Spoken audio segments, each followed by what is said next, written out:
ఇంటర్వ్యూలో డిబేట్స్ ఎక్కడ కూడా ప్రజల చర్చ నియోజకవర్గానికి సంబంధించిన అంశాల మీద ఎక్కడ జరగలేదు. చాలా కీ ఫ్యాక్టర్.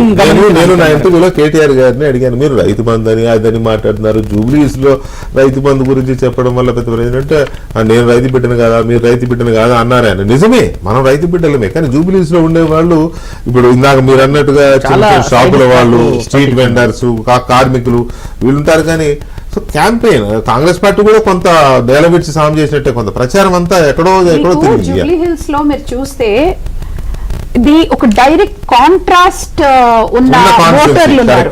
ఎందుకంటే ఐదర్ ఉంటే మీకు స్లమ్స్ ఉన్నాయి, అక్కడ ఎవరు చిన్న చిన్న వాళ్ళు day to day hand to mouth existence ఉన్న వాళ్ళు ఉన్నారు. రూరల్ ప్రాబ్లం తో కనెక్టివిటీ లేని కాన్స్టిట్యున్సీ. అసలు మీకు సిటీలో ఉన్న 80% మీకు ఇక్కడ మీరు చూసారంటే మైగ్రెంట్ వర్కర్స్ ఊర్ల నుంచి వచ్చి ఇక్కడ ఉన్నారు. అలా తప్పించి ఇక్కడ ఉన్న ఇష్యూస్ మీకు రూరల్ లో ఉన్న ఇష్యూస్ ని మనం ఎక్కడ కూడా కొంత పోల్చలేమో, దానికి కూడా రాదు. కానీ ఇంకొక మాట కూడా మీరు ఇంతసేపు మాట్లాడుతూ ఉన్నారు, మీరు మాట్లాడుతూ ఉన్నారు, ఇక్కడ మా సోదరులు మహేష్ గారు ఇక్కడ మాట్లాడుతూ ఉన్నారు, అందరిది వింటా ఉన్నాను. కానీ ఒక మాట, జూబ్లీ హిల్స్ ఎలక్షన్ ని మీరు రెఫరెండం లా తీసుకుంటారంటే లేదా సీరియస్ కాదు తీసుకోము అని అన్నారు. రేవంత్ రెడ్డి గారు వాళ్ళ మాటలు అది ఒక విషయం నేను వదిలిపెడితే, ఒక by election can never be a referendum అండి. అది ఇట్స్ బాటమ్ లైన్.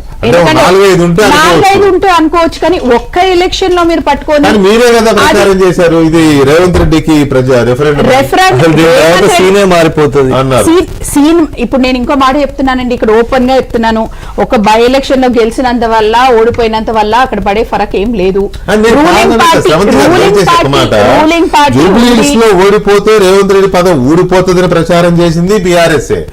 ఈ ఎన్నిక తర్వాత కాంగ్రెస్ పార్టీ ఓడిపోతే అసలు సీనే మారిపోతుంది, 100-150 రోజుల్లో ప్రభుత్వమే మారిపోద్ది, ఇట్లాంటి మాటలు కూడా చేశారు. ఇది రెఫరెండం అన్నారు. రాజకీయాల్లో ప్రచారం చేసేటప్పుడు ప్రతి పార్టీ చాలా మాట్లాడిందండి. కాంగ్రెస్ వాళ్ళు మాట్లాడారు, బీజేపీ వాళ్ళు మాట్లాడారు. బట్ గ్రౌండ్ ఫ్యాక్టర్ ఇక్కడ ఒక్కటి మీరు చూసుకుంటే, యాజ్ అన్ ఎలక్షన్ మీకు ఎప్పుడన్నా రూలింగ్ పార్టీ ఒకటి బై ఎలక్షన్ కి వెళ్ళింది అంటే వాళ్ళకి బై డిఫాల్ట్ ఉండే అడ్వాంటేజ్ ఉన్నా, కానీ ఇక్కడ జరిగింది ఏంటి అంటే మీకు ఒకటి, మీరు ఇంతకుముందే ఒకటి చెప్పారు, క్యాండిడేట్ సింపతి, 3 సార్లు ఓడిపోయాడు 2 సార్లు ఓడిపోయాడు అన్న క్యాండిడేట్ సింపతి ఉండొచ్చు, ఏదన్నా ఉండొచ్చు. ఇక్కడ డబ్బు ప్రభావం చూపలేదంటారా, అధికార యంత్రాంగం వర్క్ చేయలేదంటారా? ఇవన్నీ ఫ్యాక్టర్స్ కూడా ఒక బై ఎలక్షన్ గెలుపులో రూలింగ్ పార్టీకి ఉన్న అడ్వాంటేజెస్. ఆ అడ్వాంటేజ్ తప్పకుండా ఈ ఎలక్షన్ లో ఉంది. జూబ్లీ హిల్స్ ఎలక్షన్ లో చాలా క్లియర్ గా తెలుస్తుంది. అది మీరు కొన్ని ఏరియాస్ లోకి ఎక్కడైతే స్లమ్స్ లో కానివ్వండి, ఎక్కడైతే షేక్పేట్ ఇటువంటి ప్లేసెస్ లో తీసుకున్నారు, అక్కడికి వెళ్ళి మీరు చూస్తే అక్కడ మెజారిటీ మార్జిన్ ఎక్కువ మీకేం కనపడట్లేదు. కానీ మీరు బై అండ్ లార్జ్ మళ్ళా ఎడ్యుకేటెడ్ పీపుల్ ఇలాంటి వాళ్ళ దగ్గరికి వచ్చారు. ఎక్కడైతే కొంచెం మీరు కూడా అన్నారు మాట్లాడేటప్పుడు కుల ప్రభావం, 2 ఓసీల మధ్యలో ఒక బీసీ క్యాండిడేట్, ఇవన్నీ ఫ్యాక్టర్స్ వర్క్ అయ్యాయి, నేను కాదనట్లేదు. లేదు అలా నేను ఈ రోజు కూడా I will not accept minority 1 side అయింది, బీసీ 1 సైడ్ అయింది అని. అలాంటివి కనుక జరుగుంటే మీరు అన్న మాట ప్రకారము ఇదే 40,000 లక్షలు దాటాల్సిందే. సో ఇక్కడ ఫ్యాక్టర్స్ కొన్ని వరకు లోకల్ ఫ్యాక్టర్స్ వర్క్ చేశాయి, నేను కాదనట్లేదు. But at the same time ఏ అడ్వాంటేజ్ అయితే ఉందో, ఇప్పుడు యంత్రాంగ అడ్వాంటేజ్ కావచ్చు, డబ్బు అడ్వాంటేజ్ కావచ్చు, ప్రతి విధమైన అడ్వాంటేజ్ కావచ్చు, ఇవన్నీ కూడా డెఫినెట్లీ వర్క్ అయ్యాయి. ఇప్పుడు మీరు ఇంకోటి కూడా గుర్తుపెట్టుకోండి, కాంగ్రెస్ అభ్యర్థి ఎవరైతే నవీన్ యాదవ్ గారు ఉన్నారో ముందు ఎంఐఎం పార్టీ నుంచి కూడా పోటీ చేసిన వాళ్ళు.